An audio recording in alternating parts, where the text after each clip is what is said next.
Hey guys, Slip Joint Soy here, back at it again with another video. This will be a bit different for me as well. I know Paddy put out one yesterday where he left it as an open tag. So this would be your sort of workstation or work area where you would work on your knives and what sort of tools you'd be using. So mine will be a little bit different to his, as mine is out in the garage. But yeah, let's jump straight into it. So this would just be the sort of workbench I've got. I know it's quite cluttered, a bit of things about. Got a big old tool chest here, classic car in the corner, bike, but nice sort of tool layout. You know, you got your screwdrivers, all sorts in there, torque bits, everything you would really need. Spanners. I'm not just sort of, don't have sort of just a passion for just knives. I'm like a big petrol head as well, so always working on cars, things like that. So loads and loads of different stuff. So that's awesome. So highly recommend the American Pro Sealy toolbox. Is fantastic. A lot of storage in there. You know, you get all your little drawers in the top as well where you can put all your little bits. Like I've got Allen wrenches in there. Nice little compartment in the top. Back down to the work area. Nice sturdy vise. I've got aluminium in there to stop any sort of dents or scratches, so you can tighten up a little bit tighter without having to worry about the grips grabbing anything. I've got my filming stand, which I will be doing some sort of restorations out here.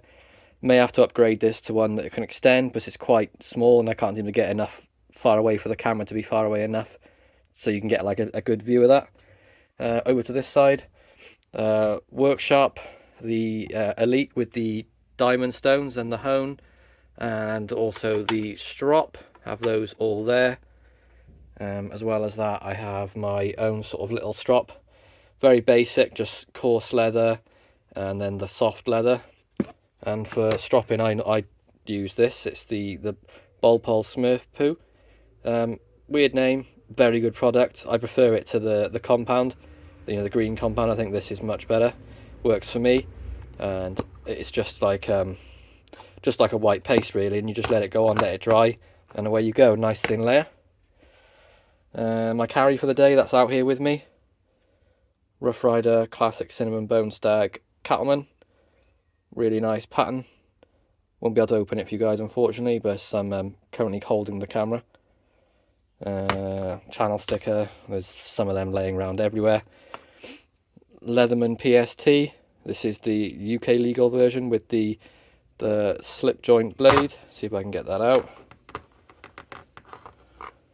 So there's the blade, and it is non-locking, so you could carry that in the UK, which is nice. Lots of different sort of tools on it. Nice pliers, have the wire snips, and then you got your Phillips bottle opener, file, knife, flathead, a little owl in there as well. There's my little fixed blade which I carry around with me. Always lives in the garage, this one, Twisted Gambler. Excellent blade, really useful for doing sort of small jobs around the house, garden. I generally use it to trim up any sort of wooden scales on knives, when they sort of stretch, or if you want to do any sort of carving to the handle, this is what I would use. And these are the sort of things I'm working on at the moment. So I've got the 1917, let's see if I can get it to focus. I'm having a bit of trouble with that. The 1917 World War One USA bayonet. Didn't want to clean it up too much. I've just sort of taken the rust off the top and I'm leaving the natural patina on there. Just got the handle to sort of clean up a bit now. See if I can turn that round so you can have a better look. Yeah, you can see like a bit of the rust setting on the handle, but the button that I would unlock it from the top of the gun is the bayonet, works perfectly.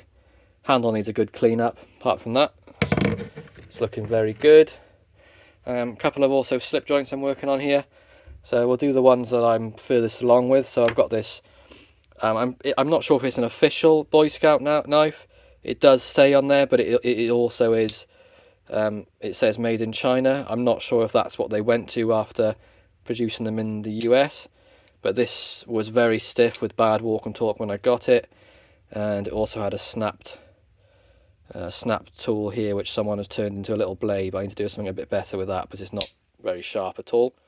But lovely sort of jig bone scales. Really nice overall knife. Very happy with that one. Here, I did post this on my Instagram. I've done a little bit of work on this. It had like little to no action on the blade. and the locks didn't work for the tools, but you can see now that locks up nicely. See if I can get a better view for that in the light. Yeah, you can see that locks up nicely. That's not going to close. And let's have a look at the other side. See if I can do this without cutting myself. There we go. You can see the lock on that as well, locks up nicely. And also we have the blade. There is a little bit of action on this, like it does snap into the half stop, and much better than it was, but I've still got a bit of work to do with that one. So again, that's another one I'm really impressed with. This is a little tailor's eyewitness I picked up for about £5 on Etsy. See if I can get the blade etch on there. Tailor's eyewitness, and you can see the eye and tailor's witness there on the tang stamp. This was terrible shape when I got it. I will upload a picture when I'm finished with this, what it was like. Started cleaning up the back springs. I've cleaned up the wood, oiled it all. There is a nice snap now on the pen blade. Needs to sharpen the pen blade. I managed to get a bit of an edge on this main blade, but you can see how worn down and small it is.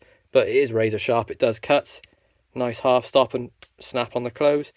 But you can see how much left of the blade there is what used to be on there. So it's been very well used, but nothing like a bit of history. Another one here. I believe these are synthetic scales. They don't look like horn to me. They look like, you know, plastic. But this needs to be fully repinned, because when you open the main blade on it, see if I can show you. It needs to be sharpened, so I can just open it like this. Don't know if you can see that in there. Yeah, look how out of line the blade is with the back spring. So I'm going to be doing some work on this and getting it back into working order. Because I would carry all these little knives. They're nice to take to little functions and things, like nice little smart knives. So there's that one. And then the last one, which I pretty much have just finished up on. I got this from Etsy as well. It is a JSD. I will show the tang stamp, but I need a little bit of help identifying this. But this is a nice... I'm not sure what horn it is, but it is horn, natural horn material. You can see there, sort of the translucence. Nice little small blade is actually the clip blade on this, which is very unusual. Not seen that before. But I've given these a really nice edge. Excellent snap. And let's get this blade open so we can take a look at that tang stamp. See if anyone can help me identify it. Try and get a better view. Yeah, you can see it just there, JSD, and then it looks like a little crown with like 2 arrows. I've never seen it before. I can't find anything online. So if anyone can find anything on that, I'd be much appreciate that. But that's pretty much it for my setup.